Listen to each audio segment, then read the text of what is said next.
Thank you for joining me at the first ever virtual Prairie Ink launch party. My name is Stephannie Goerl. I'm an English instructor at Barton Community College, and I've been asked to read to you today some Blackout poetry from this year's Prairie Ink publication. I thought I'd provide a little bit of information about what is Blackout poetry. And Blackout poetry is really what it looks like. Here is an example of Blackout poetry, and you can see that some words have been redacted, which is what that's a fancy word for blacking out words. Blackout poetry follows this tradition of using an already published work, such as an essay or a newspaper article or even a novel, to create a poem, to create something new. The most famous recent person to write about Blackout poetry's name is Austin Kleon, and he wrote a work called Newspaper Blackout. And in this work, he talked about his process of using published works to create poetry.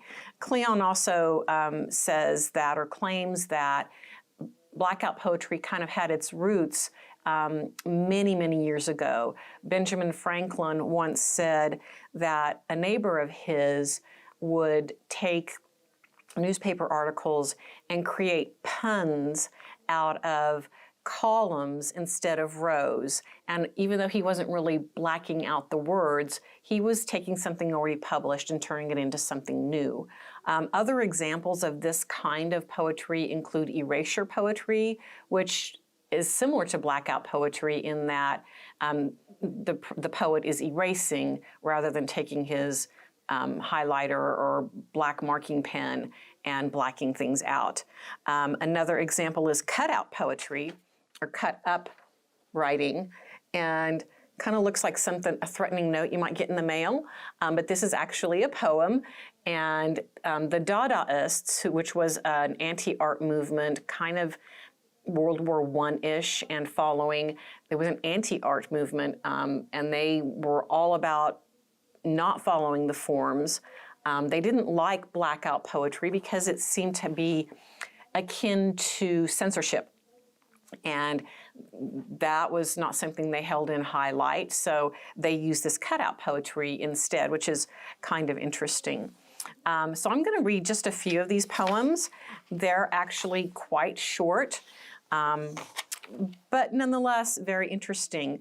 How this came about, all of these poems were ones that were created by a group who attended last year's launch party.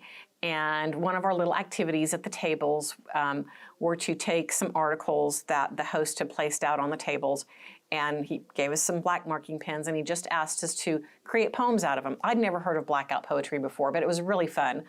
And so these are just the result of that. There are no names on them. They're anonymous. I know who created a couple of them because I wrote them, but otherwise I don't know who wrote them. And it's just interesting to see what someone took out of something that was already published. So here's the first one. Modern love. Down to the core, I want to fall into it emotionally and connect in a big modern love universe. It's kind of interesting. So really, maybe a half a dozen words out of this one-page article turned into a little poem. So here's another one. It might be different, and a full-fledged certainty is it would help to set rules different from the ordinary, and therefore will encourage to be more mindful of their experience other than seem baffled by the reasons. It's very important for us to test real life, end quotes. I think that's kind of interesting. It's almost like a little conversation. So here's another one. Everything starts with a dinosaur drawing by hand swatches of dogs, hair, and clothing. Love. It's kind of interesting.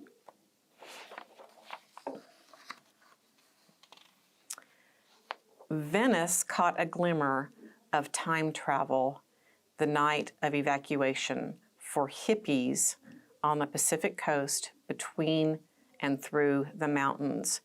Established frequency in life. And here is our final one.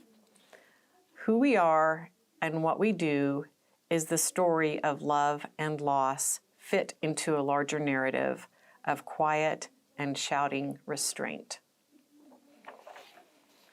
So that's all I have to say about Blackout poetry, except to say that it might be a fun activity for you to try yourself.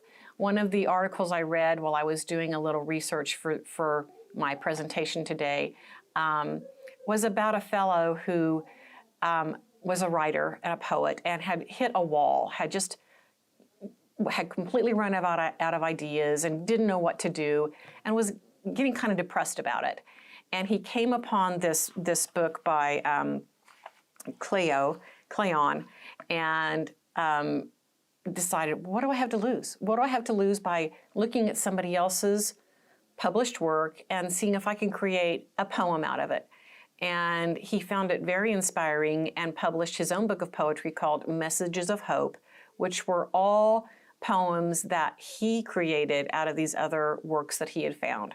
So whether it's for fun, whether it's to find some new meaning in your life, you might give it a shot. Thank you.